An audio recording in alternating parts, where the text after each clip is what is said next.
Three, two, one.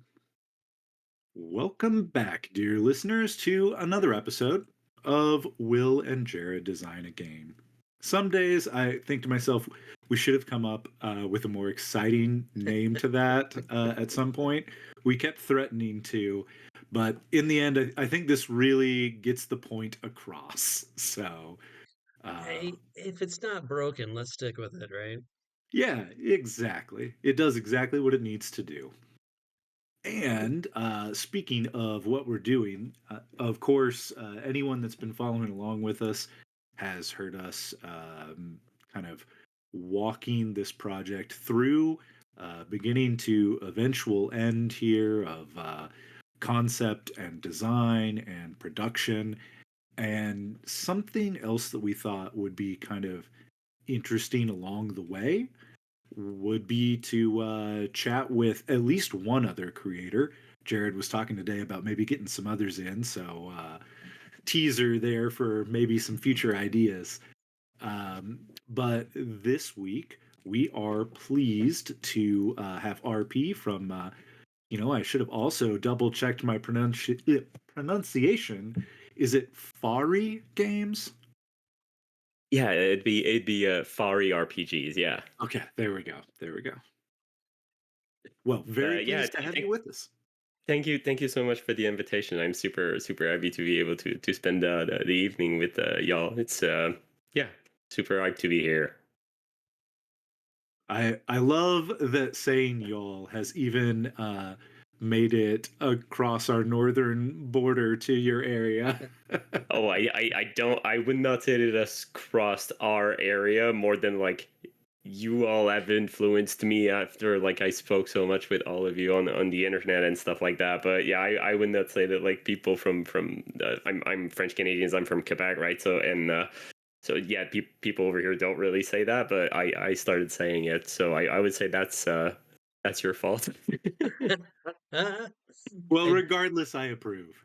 one of my favorite parts in gaming recently is that I'm playing a game of Vesson, which is all about Swedish horror.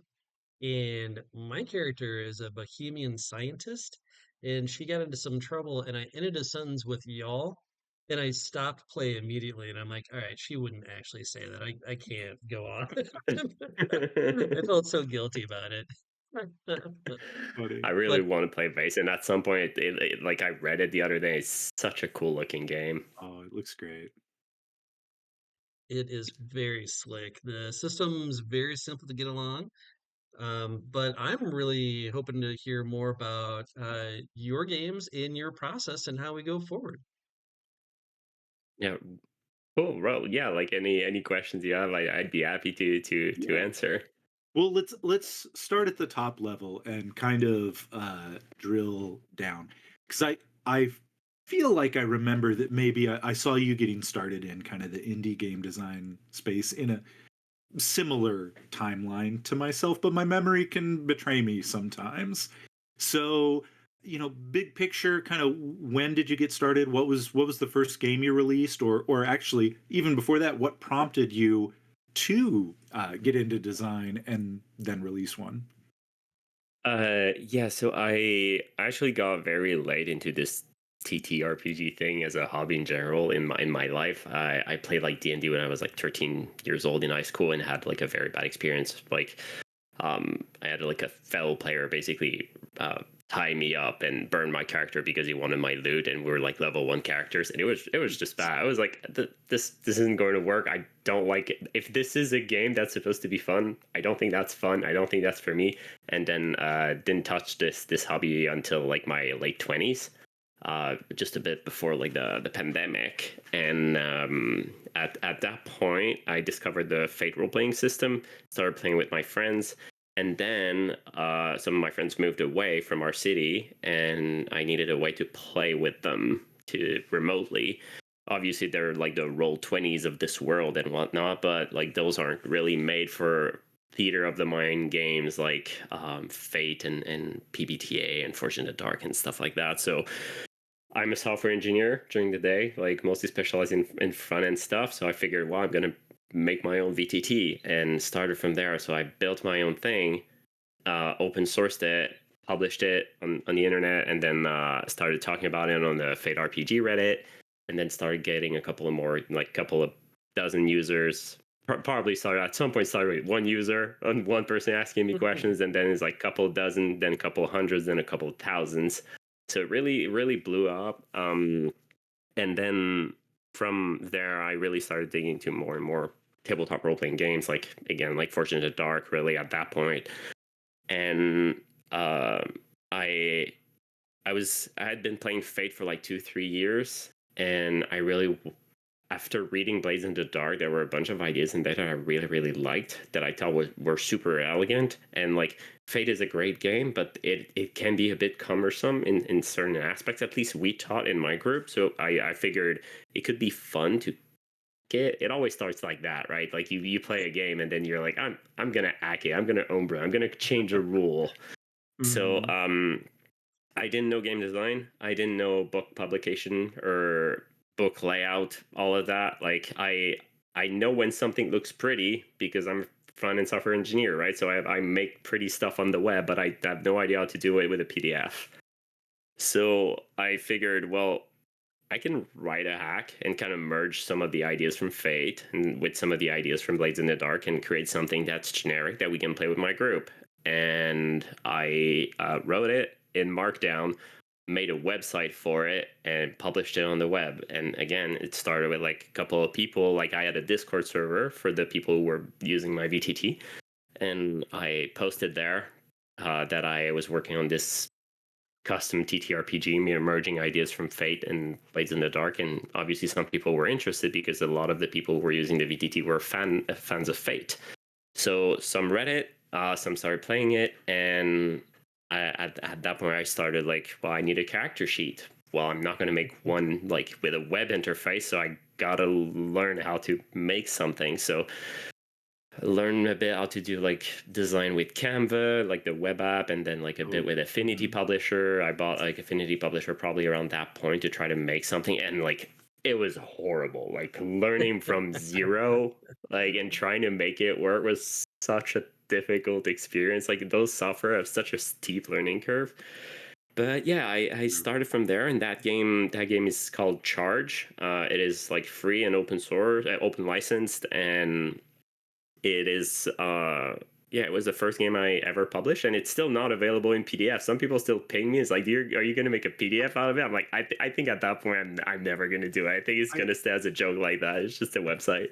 I guess I never realized that it was not PDF available. I could have sworn it was. The SRD is the condensed version dash is also a PDF, but Charge, the actual big thing, like it's not a PDF, just it's only available online. That must be what I'm mixing it up with. Are you still have your day job then at this point? Yeah, I do. Yeah, I work during like I work at Unity, the game engine company. So I work there during the day, and then I do everything Fari related when I'm not like with my like spending time with my family and everything. Wow.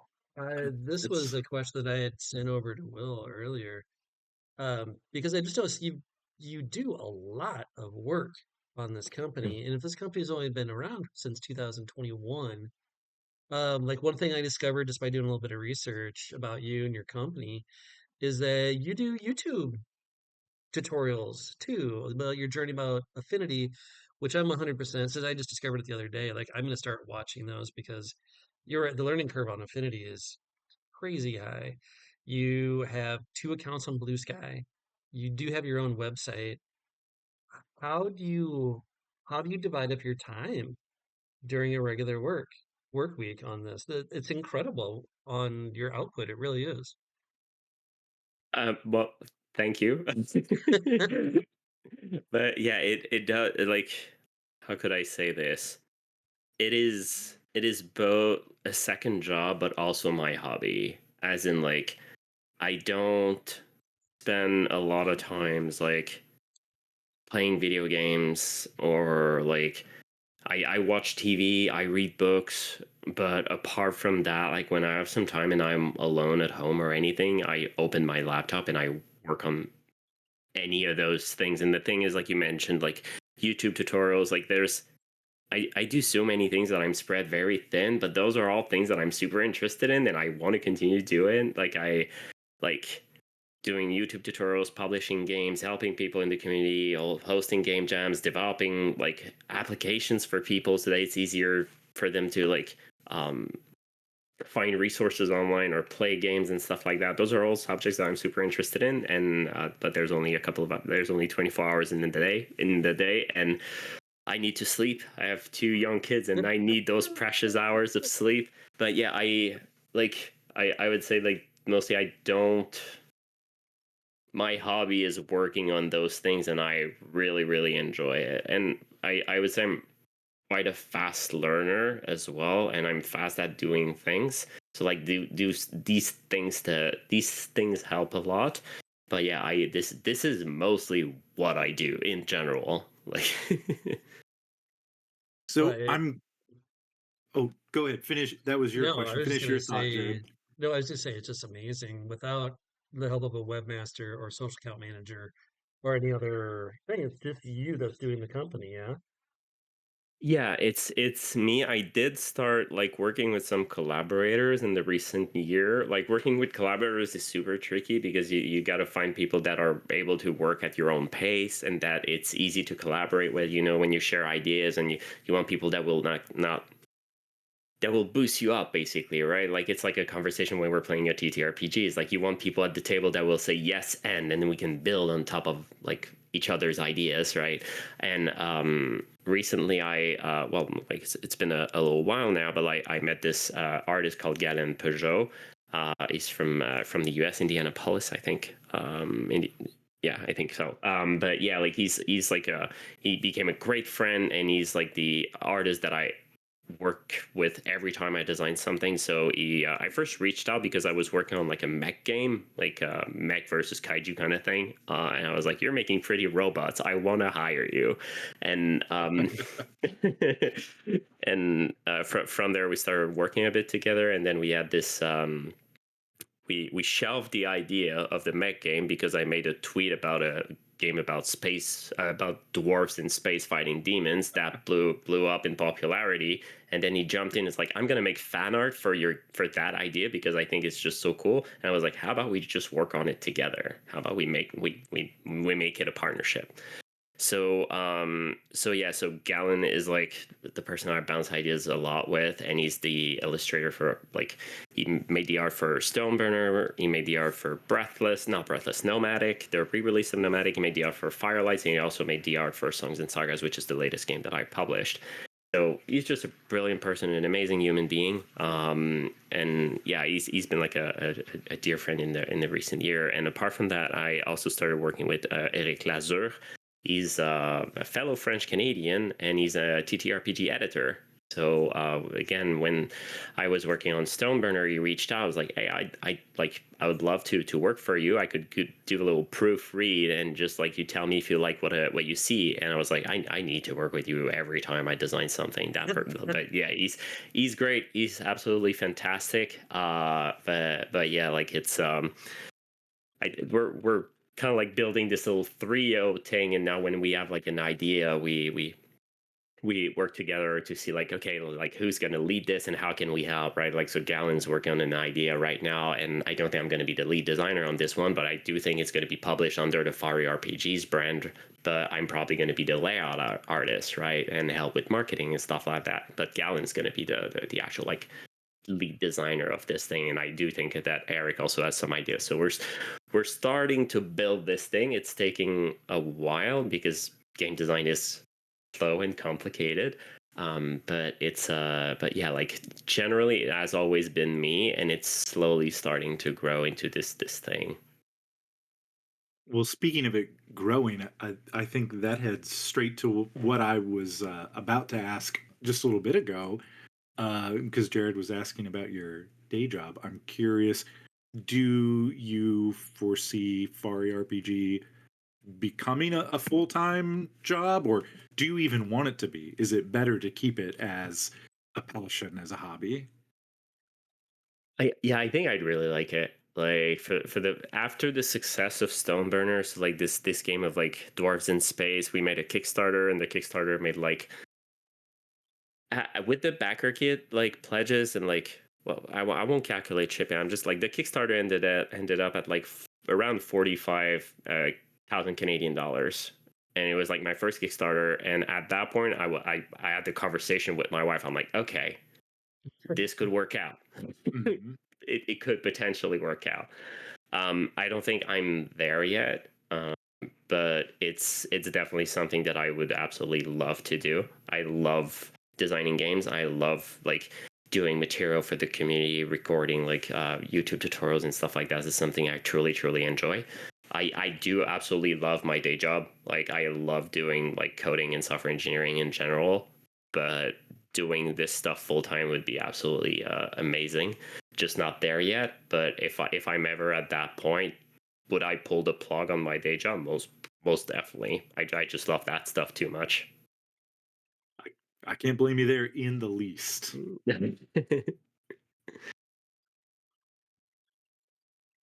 So, what do you think, like, for the sort of, you found, it seems you found a very good niche within the community. Um, like you're doing a lot of like the solo adventuring projects, right? And then you're kind of turning those into, well, you can run multiple people on your own as well. It's very focused ideas doing very short-term things, really, right? Now I know with the Stone Burner, the community is growing, like you're building with for that game on there. So that's getting bigger as it is. What do you think you really attribute the leaping off point? Like why did it blow up, do you think, in your opinion? Oh, yeah, that's a good one. Because like in terms of like Stoneburner like getting popular and getting people's attention, I don't think it's something that can be attributed to luck or anything. Like Galen and I and Eric, we poured ourselves into this game up to a point that is just insane. Like not just into like the designing of the game, but also marketing it and also making relations. Like we at this point, like we had talked with many people in the industry, and we work with them to like build relationships, and using those relationships, we like it helped us and it helped the game, right? Like when at the middle of the campaign where we're like, okay, maybe we do need stretch goals. Well, we reached out to designer friends to see if they would like to come in on board and help us make the game even better, write custom material for the game, right? And like when we needed like when we wanted to get more eyes on the Kickstarter, we reached out to like reviewers, bloggers, and like YouTube channels, APs that we knew about, and many of them were excited to work with us, and they were excited about the game, and we just like we worked on making everything as easy as possible for anyone working with us, so that like they could help us. So for example, like just making a press kit for the game,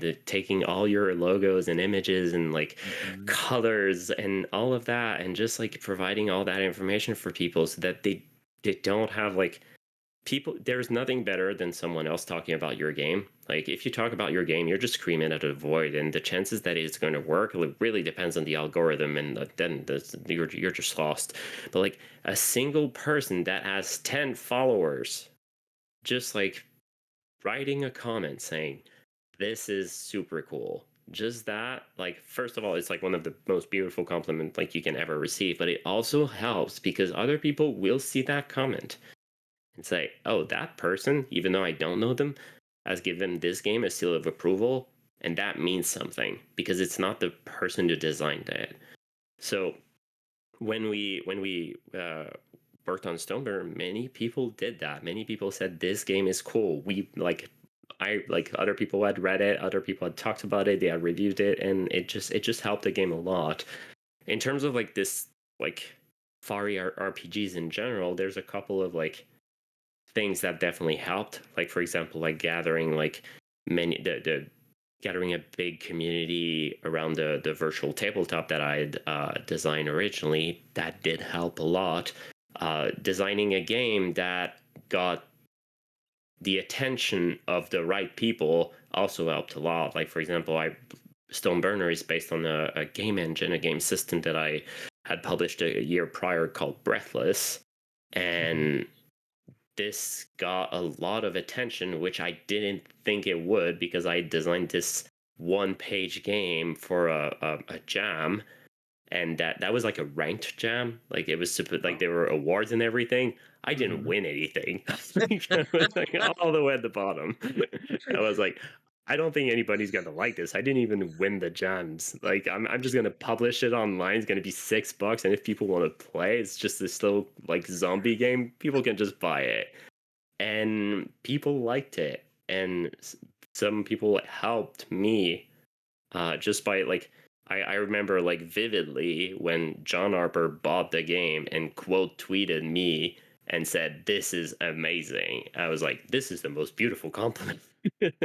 So like Yeah. just this like helped the game a lot, and from there we had just started growing, but not just in terms of like, if you're talking marketing and whatever, like you often refer to the term reach, right? It's like, oh, so you want to have reach and reach people and all of that.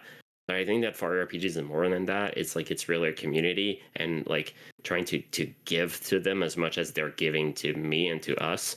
So yeah, it's really like trying to build on what I've it's continue building on the foundations that I lay every single day. Every time I do something, I build on top of it, and it's a very, very long staircase, but like it's we're starting to see the light. Well, I know you mentioned community here, and I think that is definitely something that you and Fari and your games are becoming pretty well known for online when I'm looking around.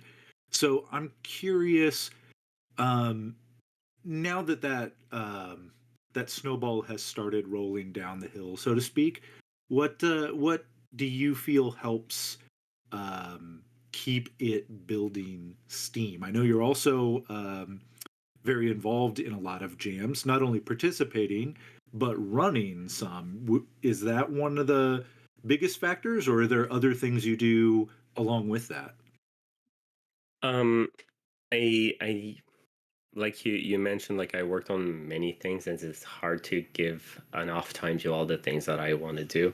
I have like a fellow designer, Andrew Boyd from Penny and Games, who's like all about helping people when they want to publish something, when they want to print something, working with printers and like distributors and all of that. He's just like a fantastic person to contact when you're in need of those particular things and whatever. And this is something that I truly like respect him for, because like he's taking the time to do this, even though this is something that I would like to do as well, but I just don't take the time or don't have the time, or phrase it however you want. um I think that like jams definitely help, because it helps. It help you before we started recording, you talked about like symbiotic relationships, and I think this is a bit like that. Like, I'm building something and I'm giving to the community, making like games accessible / borderline free, making like open license system reference documents for people to build upon, giving away free resources like templates for Affinity Publisher or Canva, or making YouTube tutorials and all of that to help people in their design journey, because design is complicated and sometimes you just don't know where to start. And it's not just about the barrier to entry and using the software and making the thing, but also like understanding game design and knowing what to write on that blank piece of paper. So I'm trying to help there, but jams are also like, people participating in jams are also helping me a ton, because they're building content based on stuff that I've built, and that's just makes more people aware of the things that I've built throughout the years. And it is like me giving as much as I can to them, and then in return they also give a ton back to me, which is something that is simply incredible. So yeah, jams are really unfolding in that matter. On my end, I'm really trying to give back as much as I can because I do feel like the community is giving me a lot in return. Well, I know you've got a jam running currently with your newest game. That's Songs and Sagas, right? Right. How's Yeah. that jam going? Yeah. So as a bit of context, so I think it was like over a month ago or something along those lines. I released this again very short game. It's like a pamphlet game. It's like two pieces of paper, really, like two-sided piece of paper, and it's about like how do I call it? Axes and Runes role playing. It's an OSR reimagined kind of game where you play as Northern warriors, or if you want to put a label on it, like Vikings sort of people that have left their world. Maybe that world is our world, maybe not, but like we don't actually say it, but they leave their world and find themselves on in another plane, maybe another plane of reality, maybe another planet, but in a space that is just like entirely unknown to them.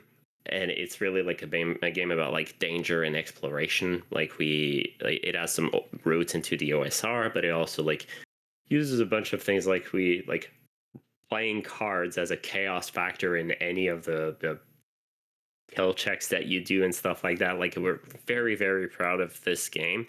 And again, like the game is like $3 or something, and the entirety of the text of the game, I just uploaded it on a website for people to look at and made a free SRD, made Affinity Publisher templates and all of that. And then I told people, well, like the game is released and we're hosting a game jam again. And I think right now 52 people have joined when I looked earlier this morning. But yeah, like I think we're 1 month into the jam. It was supposed to be a 2 months thing. I just extended it like another month and a half, basically until the end of the summer, because there's this publishing company, ttrpg publisher based in Spain, that reached out. They had already translated two of my previous games in Spanish, which was Breathless and Nomadic. And they're currently working on translating Stoneburner, but they were like, "Hey, Songs and Sagas is really cool. Like, we'd love to jump on it and translate it, and the SRD, so that like the Spanish-speaking community can join in on the jam." They were like, "Would you mind expanding the date a little bit so that the people could, because it's going to take me a couple of weeks for me to like translate it." I was like, yeah, of course, this is incredible. So they just finished it, like they released it today, so they published like the game, the SRD, and invited like the Spanish speaking community to join the jam. So we'll see how this goes. But yeah, so far 52 people have joined, and there are some people who are designing stuff for the game, for Songs and Sagas, like actual like scenarios and maps and whatnot. Some people are designing, like there's this guy that's this duo, they're designing like an actual desktop application that is meant to be played kind of like a VTT, where you can draw cards and roll dice and all of that. It's beautiful stuff. I know there's a Kickstarter coming from one of the people who joined the jam that they for the game that they're designing for the jam. But yeah, like it's going to be fun. And then there's some people who are designing games using the mechanics. So it's either like you design something for Songs and Sagas, or you use its system and you make something new out of it. So yeah, I still have to work on my own submission to that jam. I had this idea about like I recently watched a Fallout TV show on Prime, and I was like, oh, maybe I could make a little like teamed version of the game for this. So, but yeah, too many things to do. It's, when I told some of my friends that I was going to get to interview you for this, the first thing they brought up is, well, they were talking a little bit about the jams, but they specifically mentioned, it's like, they kick out a lot of SRDs. Now, was that always just a core part of your philosophy for getting games out there? And like, is it just something a foregone conclusion if you come up with a new game or a new system, it's automatically going to have an SRD with it? I think like uh, if I believe an idea is bringing something new and interesting in terms of like game mechanics, I do think making an SRD is going to be like worthwhile. It doesn't mean that people are going to use it. Like I did publish like an SRD for a game, and even like it was a big game, like an 80 pages printed book and all of it, published an SRD. And I think there was only 2 or 3 games that were actually published using that SRD. Some things work, some things don't, and in that case, it didn't, and that's okay. But some people did use it, and that's good. That's perfect. Like if it helps some people, better. But like I did publish some games that didn't get any SRD because I just didn't think they were like interesting enough in terms of like mechanics. But sometime when I get very obsessed about an idea, I will like really try to make it work and try to tweak it until I do think it is hackable enough to warrant making an SRD out of it. So, and I've also always been a big fan of SRDs, like with the when I designed Charge, my first game, and published it online, I made this website that basically parsed markdown files, like fancy text files, and made like sub websites out of them because I needed this game to be published online. And then I reached out to many designers, and I do think, Will, that like one of your SRD is actually hosted on that platform. Two are. Two, Yeah. 2 are. But So yeah, thank so you like for that platform. Like I was looking the other day, there are a lot of folks that have taken advantage of that now. It's a phenomenal resource. yeah, I think we're at around, I think a bit under 50 like SRDs or different kind of like web resources and stuff like that, but it has really grown. I'm currently working on trying to make a revamp of that website, so that's going to come in at some point. But yeah, like when I published Charge initially on that website, I reached out to many designers and started talking about it on Twitter and asked them like, hey, like I love the Lumen SRD, so I reached out to Spencer, like Spencer Campbell, and I'm like, hey, Mhm. would you like me to host it on this platform? I reached out to Grant Howitt of Rowan, Wilke, and Deckard Yeah. about the Resistance SRD.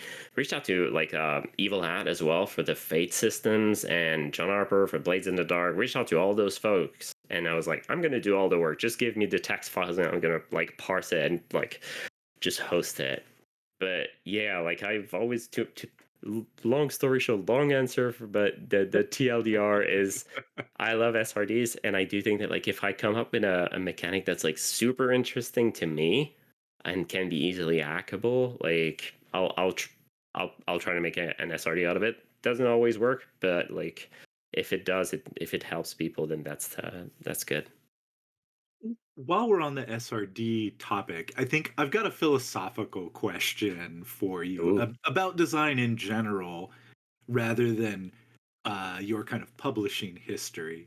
It's one that Jerod and I discussed inadvertently, but at length, in the most recently published episode of the podcast, which may not be the order this releases in, but we'll see. Uh, but regardless, a lot of folks, thanks, of course, to the WandaVision TV show, are now familiar with the Ship of Theseus philosophical question. Which, for anybody listening that is not, the short version is say you have this historical ship in a museum, but it is made of wood and slowly rotting, so you replace a rotten board. And then the next year, you replace another board. And eventually, you have replaced all the boards. Is this still Theseus' ship, or is this something new? Is the general question. So, Jerod and I spent some time chatting about this, and I'd be really curious about your thoughts, particularly for SRDs. When you invite people to come work with this system, is there a point at all, or what is the point where you have tweaked and pushed and pulled on this system? Is it still, say, Charge, or has it become something new?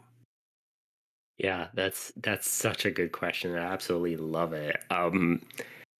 It is a question that comes like often in our Discord, like in our community Discord, because like people will hack it and then they'll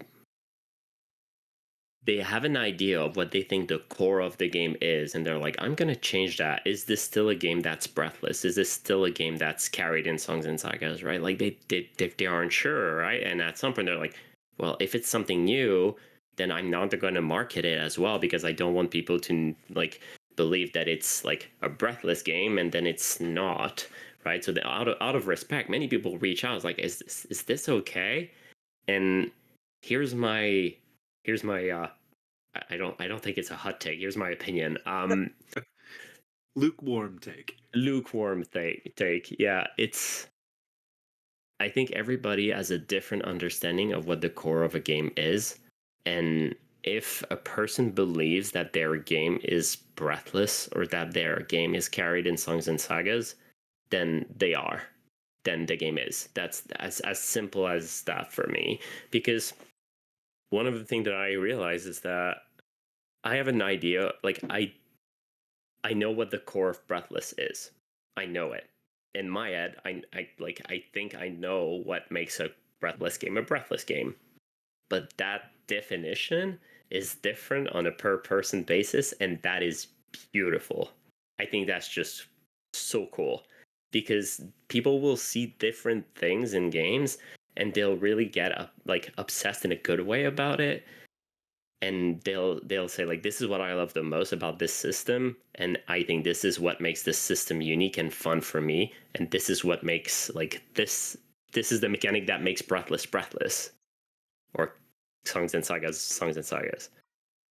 And because of that, because TTRPGs are such a unique experience, both when you play it but also when you read it, like I often say this, that like, once you've published a game, the game isn't yours anymore, because people will read it and they'll make it their own. We always homebrew, we always change things.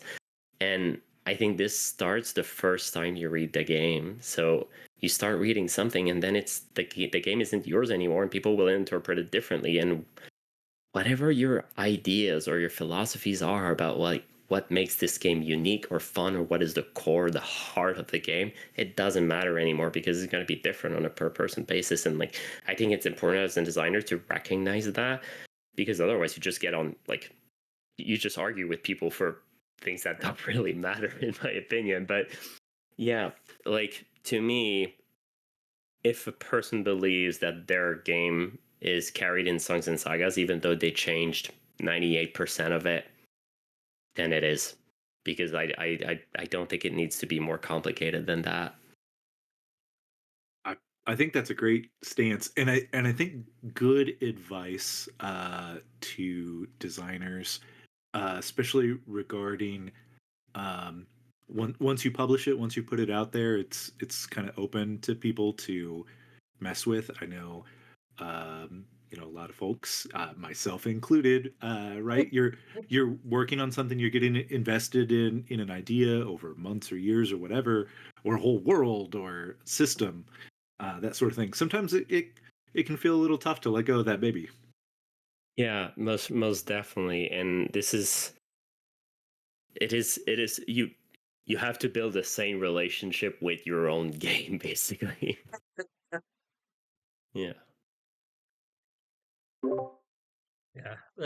Yeah, I absolutely can feel that one. And I just want to say, just from doing this interview, like, having never talked with you before, I'm just so impressed by very well spoken, and how fearless you've been in the industry. And for me, the reason I say that is for reaching out for people and talking with them and asking for different ideas or help, or just getting people connected. I think that's incredibly commendable, and just want to say thank you so much for helping out in your part. I've become a fan automatically, so I think I'll probably be joining that jam pretty soon, I think.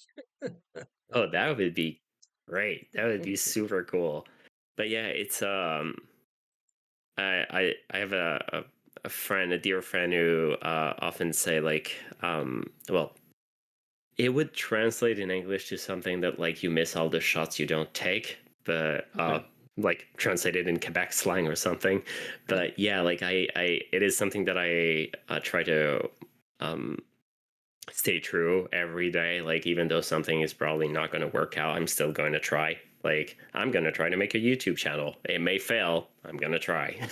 So like, but yeah, like thank you for those kind words. It really means a lot. Like those things are really what uh keeps me motivated during the day. Like when I wake up, like in the morning, and I look at my phone, I see like some notifications on Threads or something, and like just someone like writing a nice comment saying like, I played your game, I had fun, or just like, I want to design for the jam, I don't know where to start. Both of those like comments are as like beautiful to read as one another. So yeah, it's like hearing this is really really comes to my heart. Good, very good. And I sort of hate to tack this direction after that, but connected to that, I'm curious. How do you handle then um, feedback that maybe is not as glowing? Not that I have ever seen any about you or any of your Oh, products, they are. but when you're out there trying to build your audience and everything, how do you kind of roll with the punches when that happens? um Yeah, it's tricky. I think that like TTRPGs are a very personal thing. I said that. I don't think like there's a game that will please everyone. That's just not gonna happen. Our tastes are all too different, and even if you as a GM you have taste in particular game, it doesn't even mean that like once you take that game, bring it to a table, that your players or even a single player within your group is gonna have a good time. Just a second, I'm going to open the door because the cat wants to leave and she's going to be very noisy.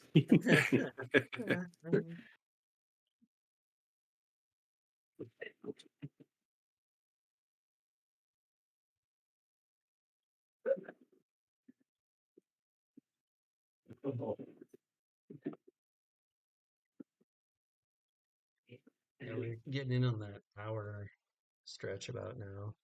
Yeah. I was sort of thinking that was the last one that wanted to hit on for sure, but I didn't know if you Yeah. had anything else or if we wanted to let RP kind of end with anything he wanted to mention. Yeah, I mean, I think we like dealing with the public and maybe misunderstanding your products at times can be really frustrating. So it's always good to hear how different, like, what kind of like support group do you have for that, or is there a process you go through, or you just like, because you can't just ignore it, right? There's got to be a part of Yeah. you that acknowledges, but then what do you do after that? Yeah, I think that like you people will give feedback, and I think that every piece of feedback is important. But I think that like one of the things that's the most important is not it's not the solutions that come with the feedback. Because when people are giving feedback, they do not have the same vision as you. They do not know everything about the game, all the design intents, all the design philosophies, why you did this way, why you wrote those words in those specific order. They don't have the full context, and without the full context, you cannot provide solutions, right? Like you cannot find solutions for problems you don't understand, right? So I do think that like there's insight behind every piece of feedback, even if that feedback is harsh. And then it's all about like, I guess, compartmental. Oh, that word is a mouthful. Compartmentalizing. Thank you. But yeah, trying to put that piece of feedback, put it in a box so that it doesn't affect you. I'm someone that's very empathetic. I have like um things can affect me a lot. So I try to put this feedback, even if it's harsh. I'm like, okay, they may be right. There may be a problem that I'll need to look into. I'm gonna take that feedback and put it away just for a second so that I can digest it and not let it affect me too much. Um, but the first thing that I do is sadly ignore any suggestions. Like I don't think suggestions are helpful. I think problems are. I think this is the thing that I'm most interested in when I'm designing something and I'm having playtesters joining, like even like on Songs and Sagas that I just released, like that we had like over 200 people who joined the playtesting program. And some of them were like, they had very strong opinions and with good reasons. Like they played the game and like some things worked and some didn't, and they had some suggestions. And like, I think it's hard to provide suggestions for things you don't fully understand, or you have all the ideas as to why things work a certain way.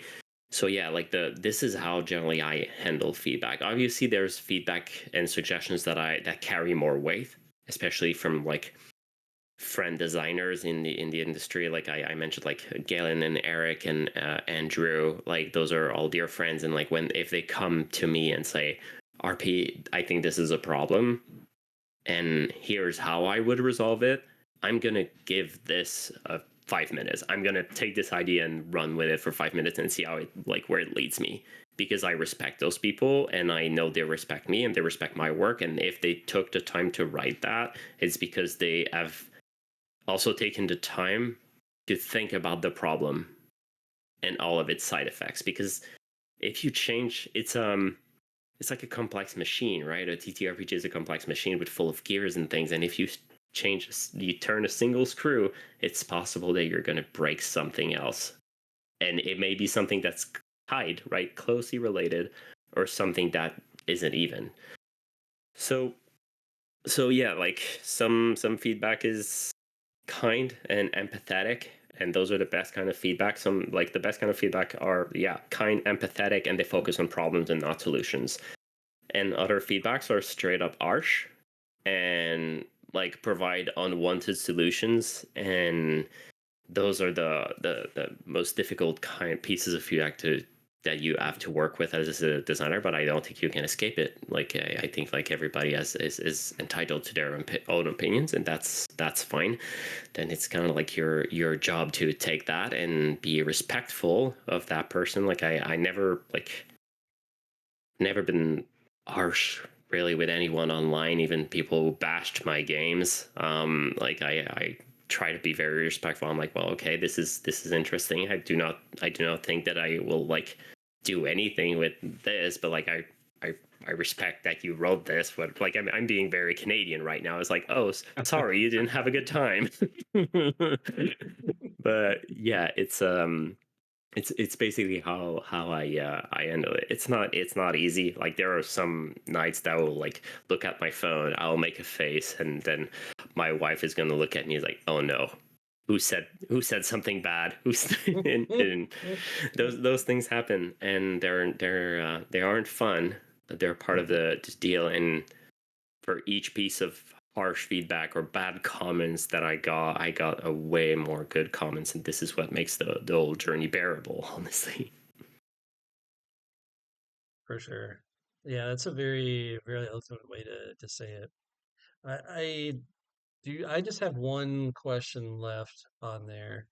That is, but kind of pseudo off topic. Do you have something that you want to put in there before I put in my last question, Will? No. I think honestly, we've covered nearly everything in some form that I had jotted down. There was one of your questions you shot me earlier that I'm still kind of interested in, but it might be what you're about to say. It is not. Oh. So go for it. Well, I was just going to say, Jerod had shot a question earlier that I think is interesting. You've mentioned in passing a few times, RP, about the prices of some of your products, and in kind of an offhanded way, oh, I'll throw that up there for $3 or whatever. Mm-hmm. And I'm curious, both kind of how you decide on pricing for your products, but also especially when you're putting out game jams and things, and people are working with your SRD or whatever. What sort of advice would you give them to pricing their stuff? Yeah, pricing is tough. It's very, very difficult. Like I think Mhm. in general, like the entire industry is underpricing their content, except for like the D&D stuff where they price like a single like book at like I don't know how much is like, I think it's like over $200 for like 3 books or something, or like I forgot. But like don't want to bash on D&D, but I'm just saying like I think the general industry is really underselling their content. And like, let's say like there's a lot of work that goes into a book. Like there's obviously the game design and then putting into layout, and then you need a spell checker, right? You need someone that will like look through all of it, make sure there are no grammar errors, and then you need an editor that will go through all of it again and make sure that like the thing actually makes sense and is condensed and is really like written in the proper way.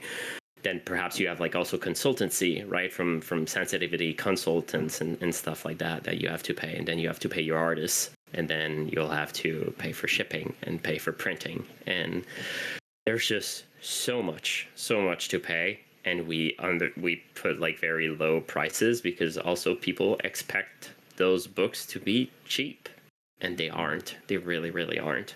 Like so yeah. I think that like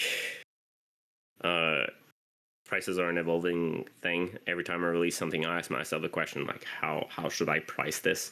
Usually like for my one-page RPGs, like there are people making one-page RPGs and releasing them for free.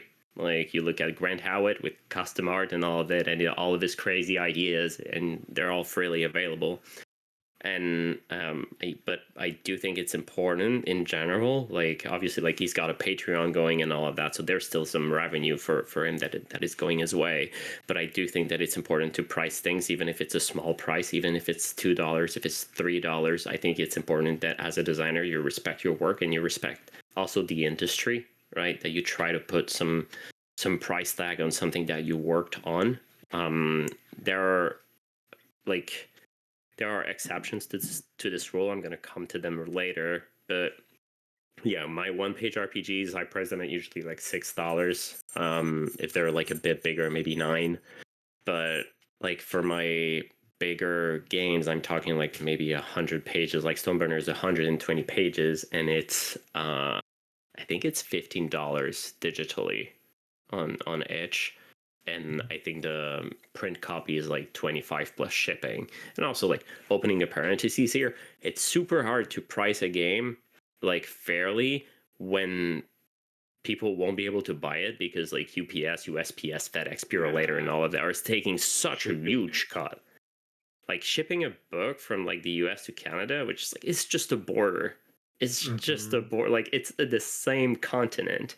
And just shipping it is like $20 for me to ship Stoneburner from like the US to Canada. Like it's stored at the Indie Press Revolution place, and then like just shipping it is like, oh, you pay like $25 for the game and then $21 of shipping. It's like, wow, this is ridiculous. So yeah, like there are so many factors that play in when pricing something, and like sometimes maybe you want to release something for free because you want to like make it more accessible, right? Because also TTRPGs are a global thing. There are people from like many countries with different currencies, and something you price something $6 USD, but in another country that's worth a lot. So yeah, like it's a very complicated subject, but in general, I do try to always put a price on my work, and I try to release things on the side for free. Like for example, Songs and Sagas is a small game, but I still put a lot of hours into it. I worked hard to make a beautiful layout, work with an artist and everything as well. I do think there should be a price tag. I do have like a free version of it that people can check, but I do think the original game is worth more than the $3. And also depends on which community you're aiming the game. If you're making something, for example, like Songs and Sagas is something that is aimed at people that like story games, but also people that are familiar with OSR and NSR. And if you look at many very popular OSR and NSR games, you look at their price tag and you're like, how can I go lower than $0? Right? You look at like Knave, Cairn, Mouse Ritter, all beautiful games, beautiful art and layout and all of that. Like especially Mouse Ritter, but like even like, yeah, like you look at those games and you're like, are people going to be interested in paying $6 when they can get Mouse Ritter for free, right? So those are things you need to consider. You need to look at like what is out there, how much is it, like how what are the prices of the of the other games that are basically in the same kind of playing field and where you want your game to sit. Right. So Songs and Sagas, like I considered all those factors when I released Songs and Sagas, and it's one of the reasons why the game is priced a bit lower than my other games. But it still has a price tag. Fantastic. There's just so many. Yes, absolutely agree with you. You're caught in this weird spot, right? If you want to get known and people want to see your stuff, you got to put a price on it that people will think that it's reasonable. But you can't put it out for free because you're not doing yourself a service or the rest of the industry as well. And put it succinctly for what you said. Yeah, it's a weird spot, man. It's a very weird Yeah, spot. and also it depends how many resources you poured into a game, right? If you bought custom art is going to get some eyes on the game. Like beautiful art, like people judge a game by its cover, like always, all the time. And if you've got a great cover, that's going to help. And like, but you have to pay for this thing. So yeah, like it's but if you're able to like invest into layout, like a good layout and good art, usually you can put a higher price point because there's a lot of collectors in our field, a lot of people who just buy games and perhaps they're going to read it. There's a small chance that they're going to play it. Like we'll see, but there's a lot of collectors and like people like pretty things. So if you're able to make something pretty, then like it can help justifying putting a higher price point, but you also have to upfront that cost, which isn't always easy to do. Right on. Makes yeah. Thank you so much for answering that. It's a lot of stuff consideration that comes in there. I my last thing I'm going to throw out there for you is you've been doing this for only 3 years as Fari RPG, right?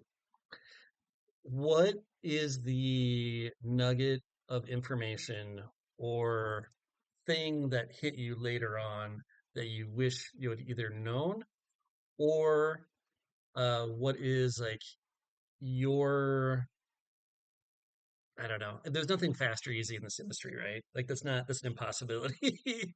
What would Yeah, you say would be the most important stuff that happened for you to get where you're at right now?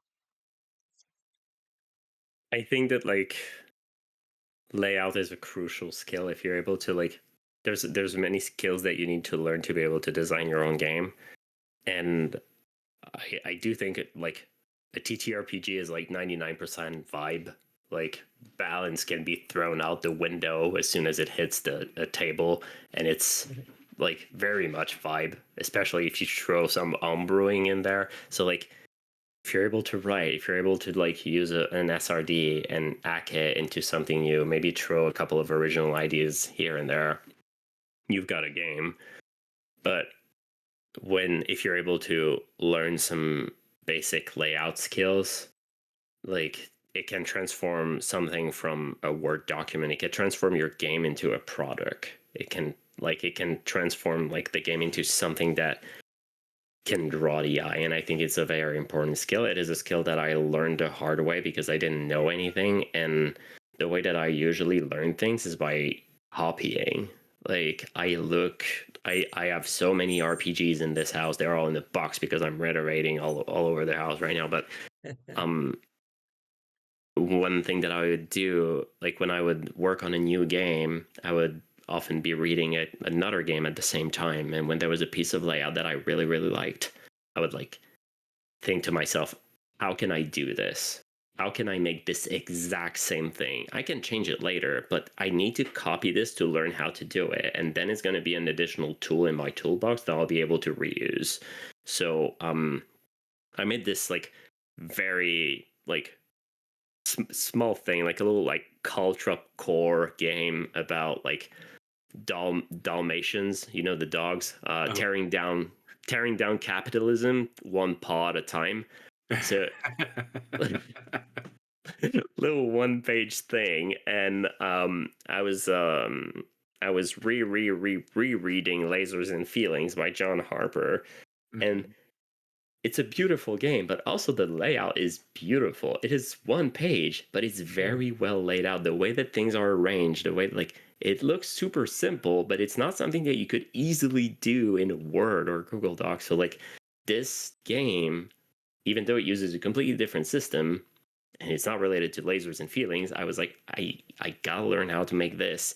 So I just like looked at it and threw spaghetti at my screen until something sticked and stuck. And yeah, just learning it that way was something that I don't think I could go back in time and tell myself like you need to do that more, because I do think that I did it a lot. But I think I'd probably tell myself like it's okay, you're going to do that a lot, and like eventually your tool belt is going to be big enough that like when you work on a new game you'll just be able to be more creative and less focused on the like learning skills that you don't have. Right, at some point you've got like you've got all your tools and you're just like, oh, I think I could use this idea that I learned a couple of months ago to make this page pop a bit more. But being patient and learning all of this is hard, because we want to make pretty things from the get-go. We want to get this perfect game out of the box from our first like the first time we start writing in a Google Doc, and it won't. I don't think it will happen. I think we got to learn all those things slowly and through iteration and through failures. But I think this is also something like, I don't know if there's a lot of people in the field that work in IT, but like in software engineering, you fail every single day. Like every single day there's going to be a compiler, a linter, or something that's going to scream at you telling you you're doing it wrong, and then there's going to be a bug and you're still doing it wrong, but you're getting back up and you're fixing it. And this is a mentality that I think is very important. In 100 years, I don't think layout would have been my guess for your answer there. Thank you for bringing the unexpected there. That's good. I think that shows that the idea to bring on another designer here and chat is uncovering some gems for the audience that maybe is on this journey themselves that they would not have thought of, just like we didn't. So yeah, I think you brought a lot of good stuff to the table, RP. Thank you for joining us.